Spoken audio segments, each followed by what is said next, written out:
ఆంధ్రప్రదేశ్లో కూటమి ప్రభుత్వం వచ్చిన తర్వాత యూనివర్సిటీల్లో వాళ్ళ ఆధీనం తీసుకోవడం కోసం ఈరోజు లెఫ్ట్ వింగ్ని విద్యా సంస్థలు లేకుండా చేయడానికి ఆర్ఎస్ఎస్ పూనుకుంటుంది.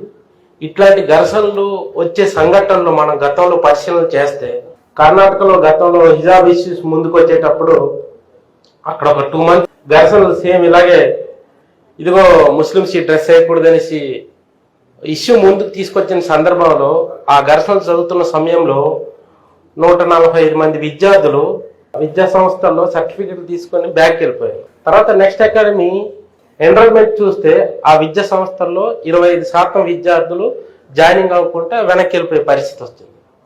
ఇదనే కాదు, జవహర్లాల్ నెహ్రూ యూనివర్సిటీ 2016లో కూడా ఆ విద్యా సంస్థల్లో మేధావులు తయారవుతున్నారనే ఉద్దేశంతో సేమ్ ఇలా ఘర్షణలు తీసుకొచ్చే సందర్భంలో పిహెచ్డి అలాగే ఎంపీహెచ్ అడ్మిషన్లో 23% మంది విద్యార్థులు, అందులో ముఖ్యంగా మహిళలు చదువుకోకుండా విత్డ్రా అయిపోయే పరిస్థితి జరిగింది.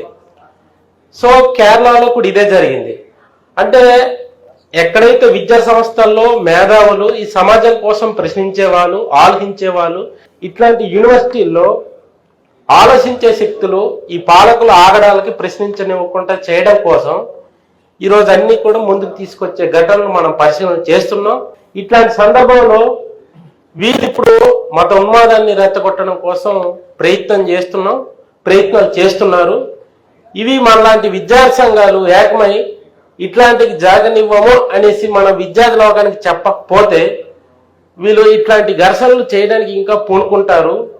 రాష్ట్ర ముఖ్యమంత్రి గారు అలాగే లోకేష్ గారు మాట్లాడితే ఇదిగో విదేశాల్లో పర్యటన చేస్తారు, ఇది అది ట్వీట్ చేస్తారు.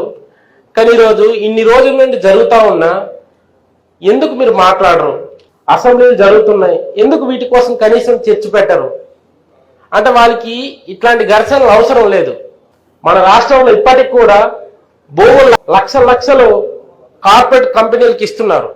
పార్లమెంట్ సమావేశాల్లో ఈరోజు కనీసం పేదల కోసం ప్రస్తావన లేని సంఘటనలు జరుగుతున్నాయి. అందుకని ఈరోజు జేఎన్యూలో ర్యాలీ చేస్తున్నారు ఈ ఉన్మాదానికి వ్యతిరేకంగా. ఈరోజు మన రాష్ట్రంలో కూడా ఇదే ఘటనలు చూస్తున్నాం. కాబట్టి ఇటువంటి పరిస్థితుల్లో మనందరం కూడా విద్యార్థుల్ని సమాజాన్ని ఏకం చేసి ఇట్లాంటి ఎవరైతే ఉన్మాదులు చేస్తున్నారో వీళ్ళకి గట్టిగా సమాధానం చెప్పకపోతే భవిష్యత్తులో ఆంధ్రప్రదేశ్లో వాళ్ళ అధికారాన్ని రావడం కోసం ప్రయత్నం చేస్తున్నారు. మనం పక్కనే కర్ణాటక రాష్ట్రంలో గతంలో కాంగ్రెస్ అధికారంలో ఉన్నప్పుడు ఇలాగ అన్ని విద్యా సంస్థల్లో ఆర్ఎస్ఎస్ ఏబీవీపీ ఘర్షణలు తీసుకొచ్చి బీజేపీని అధికారం తీసుకొచ్చారు. సో ఇప్పుడు కూటమి ఉంది మన రాష్ట్రంలో. నెక్స్ట్ ఈ రాష్ట్రంలో బీజేపీని స్ట్రాంగ్ అధికారంలో తీసుకురావడం కోసం అన్ని విద్యా సంస్థల్లో వాళ్ళు ఏకం చేయాలనే ఒక ఉద్దేశంతో ఈరోజు అన్ని యూనివర్సిటీలో గత వారం రోజుల నుండి ఆర్ఎస్ఎస్ ఏబీవీపీ శాఖలన్నీ కూడా స్ట్రాంగ్ చేసుకొని పెద్ద ఎత్తున చేస్తున్నారు. మీరు ఒక్కసారి వాళ్ళ పేజీని మీరు చూడండి. 14వ తేదీ అన్ని యూనివర్సిటీలో ఏదో కార్యక్రమం పెట్టి ఆర్ఎస్ఎస్ ఏబీవీపీ కలిసి చేశాయి. పేరుకి ఏబీవీపీ పాత్ర అక్కడ మన విద్యా సంస్థలో చెప్పొచ్చు, కానీ ఇంటర్నల్ గా మొత్తం ఆర్ఎస్ఎస్ డీల్ చేస్తుంది. కాబట్టి ఇట్లాంటి విద్యా సంస్థల్ని మొత్తం వాళ్ళు గుప్పెట్లో పెట్టుకోవాలని, ఆ గుప్పెట్లో పెట్టుకున్న సందర్భంలో మనలాంటి విద్యార్థి సంఘాలు ఎవరైతే ప్రశ్నిస్తారో, జనరల్ విద్యలు అడుగుతారో ఈరోజు దాడులు చేయాలని చేస్తున్నారు. కాబట్టి మనందరం ఐక్యంగా తిప్పుకొడితే దాన్ని ఇది సాధ్యమవుతుంది.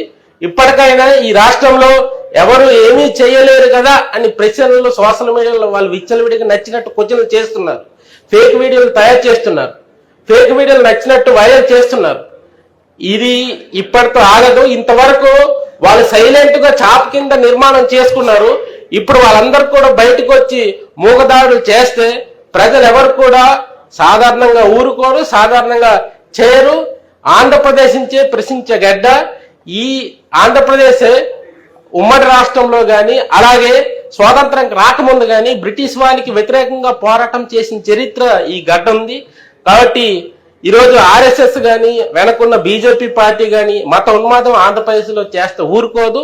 విద్యార్థి సంఘాలు అందులో ఎస్ఎఫ్ఐ కీలక పాత్ర పోషించి ప్రజల్ని అందరినీ కూడా చైతన్యపరిచే విధంగా ఉండాలని తెలియజేస్తారు.